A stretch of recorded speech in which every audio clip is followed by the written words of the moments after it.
Hey guys, we got some curry Katsu don from Ginto Express. Right here with the egg right over here.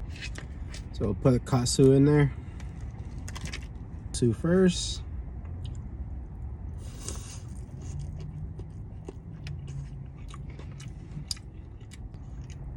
Try the egg.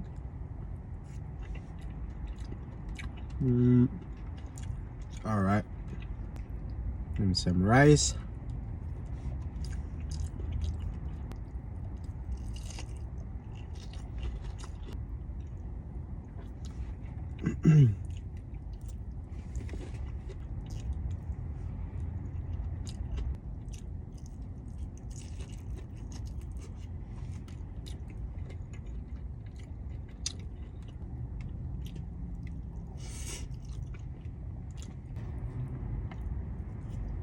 Alright guys, review for the curry katsudon from Ginto Express in San Francisco. Egg was just plain.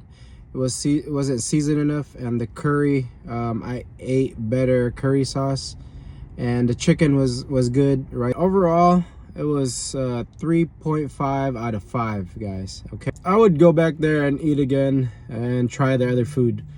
Yeah, so that's a review for today. I'll see you guys in the next video.